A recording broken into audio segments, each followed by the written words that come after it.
Hello and welcome to a very special episode of the MomForce Podcast. This is actually the last episode of season 6.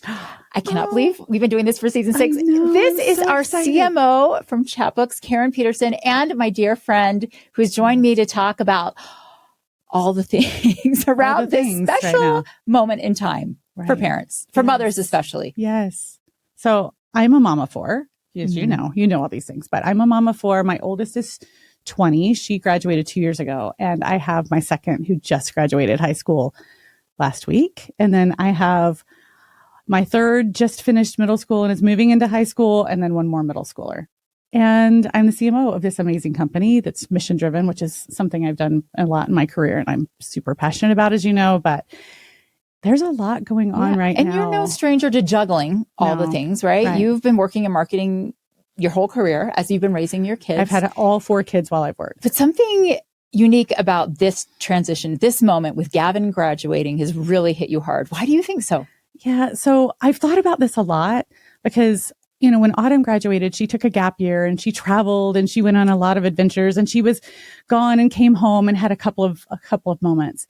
Gavin was born with spina bifida. And so that's created a major physical disability for him. And he has just gone from doctors saying he's never going to walk to, you know, one of the top wheelchair basketball players in the country and doing amazing things. And I just wonder sometimes if it's that he's come so far, you know, and I've started thinking about how and why I'm feeling such big feels about it.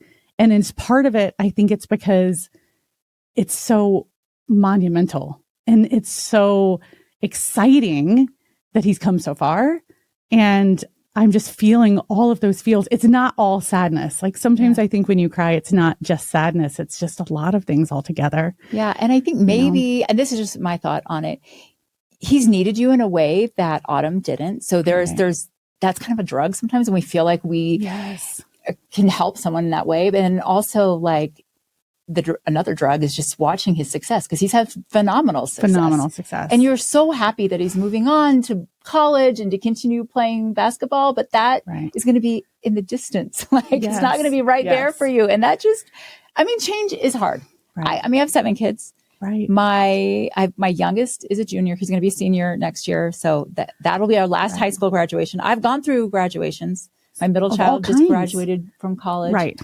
And I'm happy for all of these transitions. But I will say with my oldest, the whole year of his senior year, I was kind of in mourning because it just felt like this is our last back to school together. Absolutely. This is our last, every holiday, everything was just like, I was so sad because I just knew it's never going to be the same again. And at that time, we were living in Florida and he was going to go out west for school. Yes, I know that feel. We ended up following him. No, we weren't following him, but we ended up moving to Utah to start Chatbooks. Right. And he was going to school in Utah. And the way he dealt with that transition is he was like freaking out. Why am I in Utah if we left Florida? And because he's like, he identifies as a Florida kid. And I'm like, just pretend like we don't live here. Right. And he did. And I never heard from him the whole semester, barely at all. And I expected him to come home for Christmas break. And I'm like, hey, when's your last exam? When are you coming home? And he's like, oh, I'm in Florida right now. He literally just, because he's an adult, bought a ticket for himself after his last exam, went to Florida. I'm like, well, when do we get to see you? He came home on Christmas Eve. So he kind of ripped the Band-Aid off for me on all of those things. And for some reason, every other transition has seemed different, a little bit easier. Right. And honestly, I can't wait for Declan to graduate because I'm right. Because some of your kids, it's good for them. Like in their story, this is the moment and they need to go and you recognize it. I think that's part of it, right? It's, for him. I knew for Autumn that she was ready and she needed it and she wanted it. And each one is so different. And I really have started to think about reframing it. Because I need this, right? Not because I'm some great guru about that, but because I'm literally in it and processing it. And I've started to think about, because I'm such a nostalgic person. I'm so nostalgic and I tend to beat myself up about every little thing and missing and losses. And I thought, what if I start to reframe it as instead of like hard moments, sacred moments, and instead of lasts, firsts. Yeah. This is Gavin's first time going to college. It's his first time going into his freshman year. And again, I'm not there yet, but I'm working through it. And this is one of the ways I've thought about it. And the other thing I thought about a lot is, we each have our own story, and Gavin's is his story. I'm a supporting character in his story. This isn't all about me. He's lived this amazing life that I've been privileged to be part of for 18 years. Mm-hmm. What an amazing kid. And now he's launching into his life that I'm a supporting character of. And same for Autumn. Like, what an honor to be part of it. And man, it's tough though. When we as mothers identify our success with their success based on our terms, like what we think is successful, it can be crushing. And so this transition, like whether it's graduating from preschool or grade school, we have all of these little like middle milestones, like you're all entering new uncharted territory, and it's scary. And as parents, we lose more and more control. And I think that when we identify controlling the outcomes as a reflection of our success, that's dangerous. Right. So just being like curious to see where is this journey going to take us? And when you said nostalgia, I was like, I don't really consider myself a nostalgic person, which is ironic for starting a company about photo books and memories. I really am more motivated by novelty. So I love the what's next? What's the next thing that we're going to be doing? And I need a little more of that in me I right now. think it's been beaten into me though, because I think that just, I'm a little further along in this journey and realize that I actually don't get to control any of this. Right. Other than my own mindset. Right. So I think you do feel like you have this control and that you're the teacher, right? And anybody who has tried to get a toddler to brush their teeth, you realize really early on, you have way less control than you think you do. and then it just gets bigger and bigger because these, last or first or however we look at it get bigger and kind of scarier because they're launching out into the world versus maybe getting a cavity. But I think it's all about kind of the control, like you said, and letting go of some of that control. It's like if you're holding onto something so tight, you don't have any room for anything else. Yeah. And so if I'm holding on so tight to this moment and like my sadness and the grieving and thinking about how my family dynamic is going to change, I don't have enough openness to think about how exciting it's going to be when we travel out and see one of his games. When I've gotten to know Gavin's future roommates, parents, and that's a whole new journey. Like we used to have when you were in elementary school and you're meeting other of your child's friends' parents. It's just, I have to not hold so tightly to the past to leave room for the opportunity of the future. But it's okay because this is just what we do. This is part of the process. And in fact, it's, because we work together, we are always thinking about our customers and trying to anticipate what are their needs and how can we be there for them? And we know that Father's Day is coming up, right? And so we had our big promotion around Father's Day and we're like, okay, here's a sale for you and here's a deadline. And we made it on shipping deadlines and it all makes sense on the calendar. You and I totally blew it. we didn't make our own books because we were so in the thick of it, of all of the real life stuff, which is why we actually extended the sale. If you haven't heard, the Father's Day sale is extended until I think we're going to run it all the way through Father's Day. And the day after. Because listen, I've done that before too. But real life, right? Yeah. I think that, we really talked on Monday and I said, last week was not the week for Father's Day for me. I didn't even think about it. My amazing husband was with me every step of the way, but I wasn't building him a book. I was really focused on Gavin's graduation and my family and the last things. And so the way it should be, it's the way he wanted it. Exactly. It's all good. It's all seasons. Like all of us are in all these seasons of parenting and moments and life. And I think, you talk about your oldest. I just found out from some of these other parents of, Gavin's team that as a D1 athlete, Gavin doesn't really come home on the breaks. And in my mind, my expectation was we're just going to make it till fall break and I'm going to see him and we're going to have this long Christmas break. He doesn't. And it is another moment again of how I reflect on this idea that you have these expectations. And then if the expectations don't happen just like you think, then you get sad. Yeah. I've quoted before. Shakespeare, I think, is the one credited with the quote that expectation is the root of all sorrow. And that is I believe it. Big, important lesson that I've learned in my life. Yeah. From the moment Gavin was born, a nurse in the hospital told me, you will grieve him like you've lost him because you had an idea in your mind of what his life would look like. And guess what? His life has been more beautiful than I could have ever imagined. He's taught me so much. And I think I've learned that our kids are our teachers. You know, I have become a different person because of my kids. Autumn taught me resilience and compassion and, you know, how to kind of navigate hard things. And Gavin taught me about advocacy and, you know, perseverance and fighting. And Gage and Garrett are doing the same thing to me. And so again, it's not our story. It is our story and what they've taught me, but I'm not just teaching them. It's not all about me. And that helps me get out of my mind and think, let's reframe this and make it an and. It's a last and it's a first. I am so proud and I am grieving. I'm so sad. And both things I really can am be true. sad. That is life right there. Sorry, I can't talk about it without getting teary. Well, everyone listening right now can relate because this is motherhood, right? And whether it's a transition from, you know, living at home full time and going off to college, or, I mean, just think about coming home from work. Oh, there's a transition there every single day, a little micro transition, right? When you have to shift, turn off the work brain and turn on the mom brain. And that is not easy. Oh, right. Do you have any tips for that? What do you do?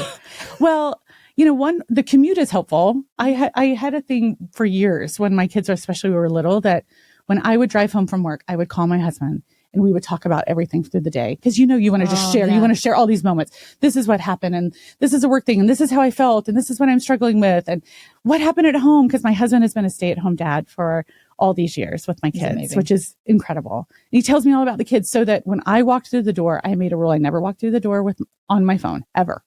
If I needed to, I would drive around the neighborhood until I was done with my call. That's so good. And I would walk in the house and instead of me going straight to my husband and going, what happened? We kind of covered it and I could just show up and see my kids. That's really smart. It's changed a little. That was definitely how we did it early on. It's changed a little but it's still that kind of matter of like, okay, just when you walk right in, that's a pivotal moment. That's showing up. It takes intention. In the door. You just have to be intentional about it. When our office was in Provo and it was only like 3 minutes from my house, I didn't have a commute. So I would like pull in and park and then just like sit in the car. Right. And sometimes I'd sit there so long, I would fall asleep. My husband would be like, hello, are you coming in? But it's like, just you needed it. You needed it. I needed that transition. Yes. So yeah, I think though, all those little that's kind of the whole seasons of parenthood. Because I know people had told me early on, I remember somebody saying to me, it just gets harder. And I just remember thinking, I have no processing for that. What do you mean? It's really hard right now. This feels hard. Why are you saying that? This hard is hard. And so you can't take away hard is hard. And I really am trying to reframe it in my mind of, wow, it's beautiful. Yeah. And you know what? We get stronger. We develop more tools. We gain more empathy. We gain more capacity. Totally. I totally believe that because I've seen it and felt it and experienced it in my life.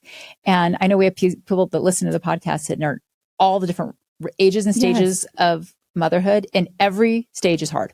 Okay. Absolutely. There is possibility for joy and happiness and silliness and all the things too, but it is hard and it keeps getting harder. Right. I'm just going to say that. I'm going to say that. It's one of those old because it's a different hard because it seems bigger and adult harder kids, and higher risk. That's it. Higher risk. I've really had in my mind that once they graduate from high school, like send them off on their way. Open your wings and fly, like the whole thing. And I'm so grateful that the kids keep coming back. But it's like you don't stop being a mother. You don't stop worrying about them. You don't stop wanting to help them. Your role changes a lot. I think you become more of like a coach than a caregiver. Right. But I think that's part of it too. I thought, again, why this is hitting me so different. And I think because my daughter has moved out, now I realize I've experienced it once. So now I know what it really feels like. And now there's two. Now that's a really big shift in my dynamic. That's 50% of my children now outside of the house. But I know what it feels like now. Like I know what it's like to walk in and see an empty bedroom. Yeah. And that kind of gut wrenching feeling. So this is another reason why chatbooks are such an amazing tool in our families, because it allows you to freeze those moments in time. And even in the thick of it, where you feel like this is so hard, I don't know how I'm going to get through this day, by like just capturing that moment of whatever it is, the beauty, the chaos, all of it, at one point you're going to look back on that and be like, oh my gosh, I'm amazing. I did that. Right. I had 7 kids living under my roof that I had to care for and feed and clothe and coordinate. Like, I am amazing. That creates strength. Right. Yeah. That's an and? So one of the things I did, so I'm working right now that we've have our graduation photos. And so now I'm building Gavin a graduation book. I'm going to make a couple of copies because one's for him, but one's for me and my husband. And last week for his party, I used Chatbooks photo prints, which are amazing. And I put one on the wall for each grade. Oh, fun. So preschool, first grade, all the way through 12th grade. And I cried all through picking those photos in the car. We were driving back from Memorial Day. I just had a good cry. And then I put them on the wall and then I cried again. Okay. Just being honest. There's been a few tears. But then last night, I still have them hanging up and I walked through and just kind of really appreciated every one of those pictures and every one of those years and saw again how far he had come and his tiny little face to like what a handsome man he is. And I thought about how I've changed and how he's changed. And those photos to me are like lifelines. Like they just help me feel all the feelings of pride and accomplishment and you're doing a good job. Confidence, you are a good mom. Look what you've done. Like you've helped this person go through all of these phases and become this amazing adult with so much ahead of him. Like seriously, Gavin has so much ahead of him. I think so often as moms, we get down on ourselves and we think we're doing, a terrible job. Like, why is that the default? And we have to constantly remind ourselves that we're doing better than we think we are.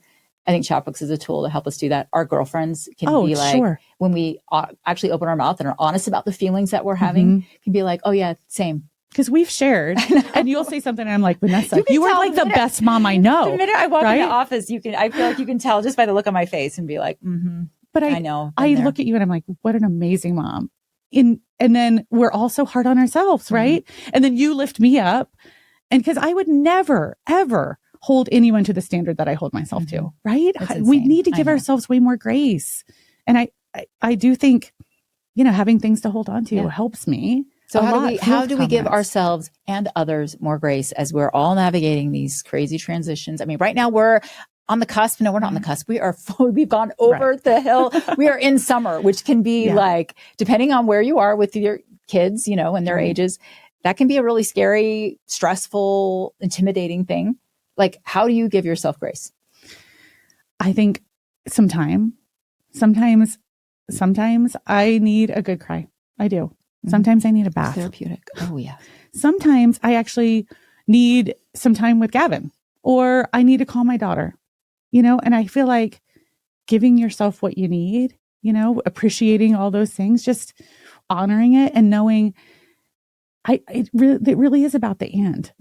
I don't want to dismiss what we're feeling and saying, oh, it's all beautiful and there's first. And that is a part of it. I really do. And if I skip these feelings that I'm feeling, then I'll never process them. I'll never understand what it is that I'm feeling. I'm just now starting to process it and get into the root of like, I'm proud. I'm so proud. I'm so proud of how far he's come and what he's doing and where he's going. I'm not just sad. And if I hadn't given myself some quiet time to process that and really like sitting there through the tears sometimes, I wouldn't have even had that awareness and perception, or perspective, I should say, on myself.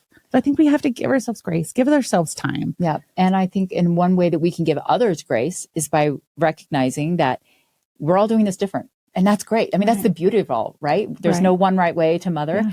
And as I've been thinking about you and this moment of grieving and joy for Gavin, I can't help but think of my own mother and how she responded when I graduated. And I was expecting tears and all of that. Nope. She was just like, okay, here's your graduation luggage. Good luck. See ya. I'm the oldest of 12. Right. I'm sure she was just like, check, woo, get her out. Like, I'm going to focus. Yeah. But I was like, wait a minute. What? Aren't you sad? Are you going to be so sad to have me leave? But no, she's like, I'm happy for you. This is exactly how it should be going. She might have been way more mature about it than I am, right? But you know what? When I felt all of the feels and was crying when my oldest graduated, I was like, I'm just a different person than my mother, and that's okay. There's no one right way to be a mother. And we can just show up for each other by just giving grace and accepting that and just being there for each other. And the point of this whole podcast is just to acknowledge that right now we're in the middle of a big transition. The podcast is going to go on hiatus for the summer because summer, right? We're all, everything about our routines change, right?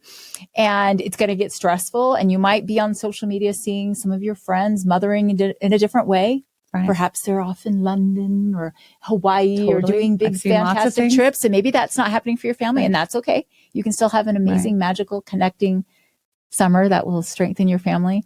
Yeah. Live it. Yeah. Like live it and enjoy the moments and capture them and look back on them later. Capture them and print your chapbooks and then flip through those. And then when kids go back to school and you actually will be sad because you loved having all of your kids around.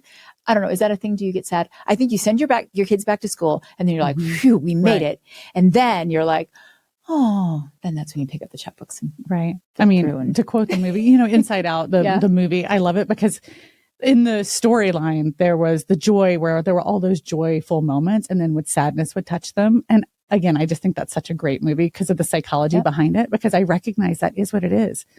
I can look at all those pictures of Gavin for all those years and be sad about what I will miss. And I can look at it and be so joyful about the experiences we had. Like, again, what an amazing experience to have 18 years at home. And it's not like I'm not his mom anymore or anything like that. It's just that this will look a little different. And again, we're talking about these slightly older kids, but it's the exact same thing when you have young kids. There are all these tiny little milestones, tiny little lasts and first, and tiny little seasons. Sleeping in a big boy bed. Oh, man. Right? Getting your driver's license. Actually, that's not tiny. That's terrifying. It's so big. But, just as they move and to grow, and those 18 years are like hyper speed. Like what amazing changes during those 18 years. But I think we do get stronger. I think we've gone through hard things before. I'll tell a little story. So like Gavin is an example. So Gavin, because he was trying to learn how to walk with assistance. So he had this bright yellow little walker and we would go to the back of Costco as a little tiny family with him. And it was a one good spot that would kind of encourage him to walk. And he would be walking with that walker, bawling, crying his little eyes out because it was hard and it required a lot of effort. And he was learning and stretching. He was like 2-3 years old. Oh my gosh. And people would look at us like we were the worst parents in the world. Like we were letting this poor little child with special needs cry. Oh. Right. So again, how do you look at parents? And I tell you what, that was what Gavin needed to become this strong, independent person. Like we knew that that's what he needed. And I think about that all over again now is that, he's never done this before. He's never gone to college. This is his first. And he's got the toolkit to do it all over again. And so do we as parents. Like we go through each of those hard moments and you get a little stronger and you get a little wiser. And you actually all along, ironically, realize that you have less control than you think you do, which is actually liberating. It's important. And but you also good for you. Like the fact that you knew what he needed. Maybe onlookers in Costco were like, we just had to own it. This is insane. But you're like, no, I know. Right. I know this is what we need to do. And sometimes that is so important when we're like, I'm like totally floundering right now. Well, no, like when you said, when you look at like other social media posts and you're thinking and you're comparing, and sometimes even we judge, like I remember other people who were ahead of me talking about how sad it was when their kids went to college. And I said to them, well, but this is the way it's supposed to be. What a great thing. And they're going on and moving on. And how awesome is this? And now I realize, they were sad. They're grieving. And so I have a different perspective now because I've lived it. Yeah. So I think we can be so much more compassionate with each other and give each other grace and just own the moment. Great words to keep in mind as we enter this transition of summer. Thanks for being here, Karen. Thanks for everything you do to help us bring Chatbooks to the world, to our amazing customers. And it's an honor because I'm so passionate about the mission, because I am a mom. I have lived it and I know it. And those memories that I see, sometimes your memories, I think, are the photos you have, especially when I'm younger. And again, my kids call me a Chatbooks mom because I take all the pictures, but they're for me. They make me feel better. I need them. I need them. And they help me. They help me survive and thrive and have perspective and see how far I've come and build confidence and know that I can do it again and my kids can do it again. Yep. So good. Such wisdom. All right. So go out there, everyone. Enjoy your summer. Take the photos. Don't worry about chatbooking over the summer. We're going to be there for you when they're back to school and things calm down. Yeah. Live the moment. Live the moment. Know that you're doing better than you think you are. And thanks for being here. Thanks for having me. Yay.